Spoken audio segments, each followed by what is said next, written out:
Hello મિત્રો, progress કિચનમાં આપનું સ્વાગત છે। તો આજે આપણે બનાવીશું ડાયાબિટીસના દર્દીઓને ખૂબ જ ફાયદાકારક એવો જાંબુના ઠળિયાનો મુખવાસ। તો જાંબુનો મુખવાસ બનાવવા માટે મેં અહીંયા જાંબુના ઠળિયાને આ રીતે ધોઈને લઈ લીધા છે। મેં આની આગલી રેસીપીમાં જાંબુ સોટની રેસીપી આપેલી છે, તેના આ ઠળિયા છે। તો આ ઠળિયાને આપણે સારી રીતે ઘસીને આ રીતે ધોઈ લેવાના, કે જેથી તેમાં થોડો ઘણો પલ્પ હોય તે બધો નીકળી જાય। અને હવે આ ઘસેલા ઠળિયામાંથી આપણે બધું પાણી કાઢી અને નિતારી લઈશું। તો આ રીતે આપણે જાંબુના ઠળિયાને કોરા કરી લીધા છે। હવે આ જાંબુના ઠળિયાને આપણે થોડીક વાર માટે કિચન ટોવલ કે કોઈ પણ કોટનના કપડા પર કોરા કરી લઈશું। આ રીતે કોટનના કપડા પર નાખી તેને આપણે કપડાની મદદથી આ રીતે લૂછી લઈશું, જેથી આપણે આને જ્યારે ચિપ્સ કરીએ ત્યારે તે આપણા હાથમાંથી લસરી ન જાય। અને હવે આ કોરા થયેલા જાંબુના આપણે પતલી પતલી સ્લાઈસ કરવાની છે। આ રીતે જાંબુના ઠળિયાને આપણે છરીની મદદથી આ રીતે એકદમ પતલા પતલા આવી ચિપ્સ કરી લેવાની। આવી રીતે ચિપ્સ કરી આપણે બધા જ ઠળિયાની ચિપ્સ કરી લેવાની। આ રીતે છરીની મદદથી પણ કરી શકાય, અને આ રીતે કોઈ સ્લાઇસર હોય તો તેના મદદથી પણ તમે આ રીતે એની ચિપ્સ કરી શકો। તો આવી રીતે આપણે બધી સ્લાઇસ આપણે કરી લઈશું। જો ચપ્પાની મદદથી ફાવે તો તેનાથી, અને કોઈ સ્લાઇસરથી કરવી હોય તો તેનાથી આપણે બધી ચિપ્સ કરી લઈશું। આવી રીતે આપણે બધા જ જાંબુના ઠળિયાના આ રીતે પીસ કરી લીધા છે। આ રીતે પતલી પતલી સ્લાઇસમાં એને આપણે કાપી લીધા છે। તો હવે આ બધા ઠળિયાને આપણે એક પોળા વાસણમાં લઈ લઈશું।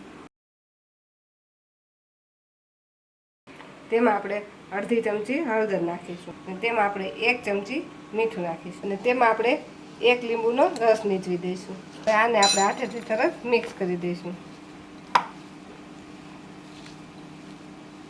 જેથી આપણે આ જાંબુના ઠળિયા હોય એ સેજ તુરા હોય છે, પણ જો આ રીતે આપણે તેના પર હળદર, મીઠું અને લીંબુ ચડાવી દઈશું તો એની તુરાશ દૂર થઈ જશે અને ખાવામાં એકદમ ટેસ્ટી લાગશે। તો આપણે આ રીતે બધા જ ઠળિયા પર હળદર, મીઠા અને લીંબુનું કોટિંગ થઈ ગયું છે। હવે આને આપણે થોડીક વાર માટે 10 થી 15 મિનિટ માટે આ રીતે રહેવા દઈશું। તો 10 થી 15 મિનિટ થઈ ગઈ છે, અને આમાં જે આપણે મીઠું નાખ્યું તો તેના લીધે આ એકદમ ભીનું ભીનું થઈ ગયું છે, અને આપણું મીઠું હોય તે પણ જાંબુના ઠળિયામાં સરસ ચડી ગયું હોય છે। તો હવે આપણે એક મોટી થાળી કે કોઈ પણ કોટનના કપડામાં એને ફેલાવી દઈશું। છૂટું છૂટું એને થાળીમાં કે કોટનના કપડામાં ગમે તેમાં તમારે ફાવે તેમાં આ રીતે ફેલાવી દેવાનું। આ રીતે ફેલાવી દીધા પછી આપણે આને આ તડકામાં 1 થી 1.5 દિવસ માટે સુકાવા દઈશું। તો આ રીતે આપણે જાંબુના ઠળિયાની ચિપ્સમાંથી બધા જ ફોતરા અલગ કરી લીધા છે। હવે આપણે આને શેકીશું। તો મુખવાસને શેકવા માટે આપણે એક પેનમાં 1.5 ચમચી જેટલું ઘી લઈ લઈશું।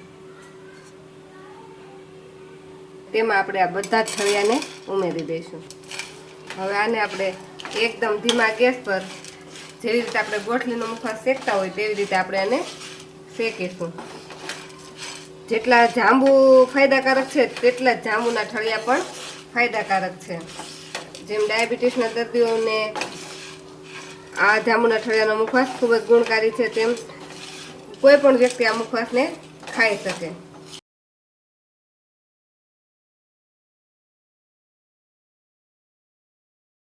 જાંબુના ઠળિયાનો જે આપણે મુખવાસ બનાવીએ તેવી જ રીતે જાંબુના ઠળિયાનો પાવડર પણ બનાવીને આપણે પી શકીએ છીએ।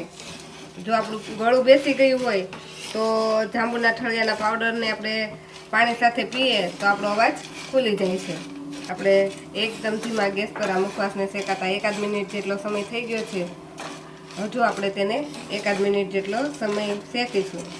તો આપણા મુખવાસને શેકાતા 3 મિનિટ જેટલો સમય થઈ ગયો છે, અને આ રીતે તોડીએ તો એ તરત જ આસાનીથી તૂટી જાય છે અને એકદમ ક્રિસ્પી થઈ ગયો છે।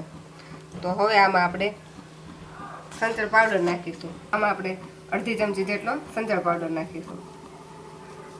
સંચળ પાવડરને આ રીતે મુખવાસમાં સરસ મિક્સ કરી દઈશું અને ગેસને બંધ કરી દઈશું। તો આપણો એકદમ સરસ એવો મુખવાસ બનીને રેડી થઈ ગયો છે। આ મુખવાસને આપણે હવે બીજી ડીશમાં લઈ લઈશું, કેમ કે આપણે આ પેન ગરમ હશે તો મુખવાસ તેમાં રહેશે તો લાલ થઈ જશે। હવે આ મુખવાસને આપણે એકદમ સરસ રીતે ઠંડો થવા દઈશું। તો એકદમ સરસ એવો આપણો જાંબુના ઠળિયાનો મુખવાસ બનીને રેડી થઈ ગયો છે।